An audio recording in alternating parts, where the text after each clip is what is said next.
We're now at the end of Chapter 1, so we'll have a chapter test on Wednesday of this week.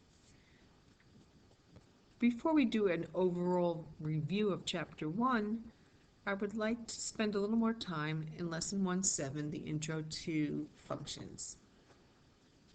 We were discussing ways to rename the x values in a relation. We can call them our input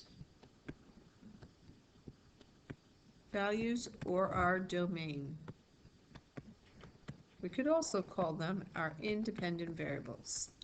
For the y values, we were talking about representing them with the word output, range, or a dependent variable. Now we were looking at numbers and their relation, and we said a set of values represents a function if for every input there's exactly one output. We'll look a little more at some examples of that in a few minutes.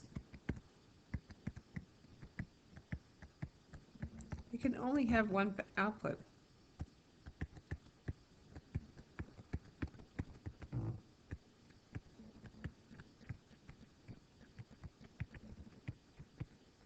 For every input, there can only be one output. Then we had some ways to name, for us to describe a function. We can use an equation. We could represent or describe a function in a table. We can use ordered pairs.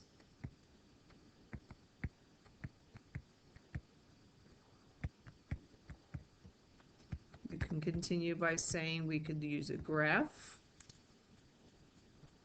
We used others as well. Those are just three.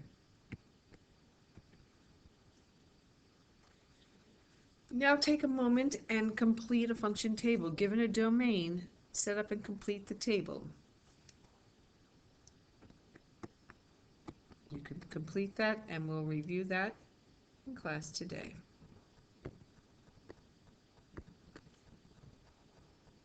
And one last thing I want to go over today is the function notation.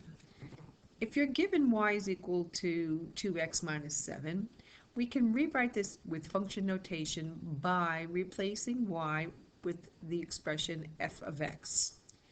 F of x is just the name of the function. So again, I'm taking y out and putting in f of x. Then I'm going to evaluate it at certain points. The 4 is my input. I then replace my x with 4 and I come up with my output, which is 1, which now gives me an ordered pair. When I input 4, I output 1. Let's do that same function again, and we'll use 0 as my input value. 2 times 0 minus 7. So when I input 0, my output is 7. And one last one, I'm going to input negative 5. When I input negative 5, my output is a negative 17. And that's just another quick review of function notation. Once again, one of the other ways we can represent a function is with mapping, or with ordered pairs, or with a table, or an equation, or a graph. We recall that when we're looking at mapping, it's telling me what numbers go to what other number. So this gives me some ordered pairs. I have 2 with 8, I have 3 with 8, and I have 4 with 10. Now there's no problem with these two inputs going to the same output. Your biggest concern is if there is an input repeated, and so none of these x values are repeated, so that would be a function. Once we see that a number goes to more than one other number, then we know that we have not a function. If 5 goes to 11 and 6 goes to 12, and 6 goes to 13.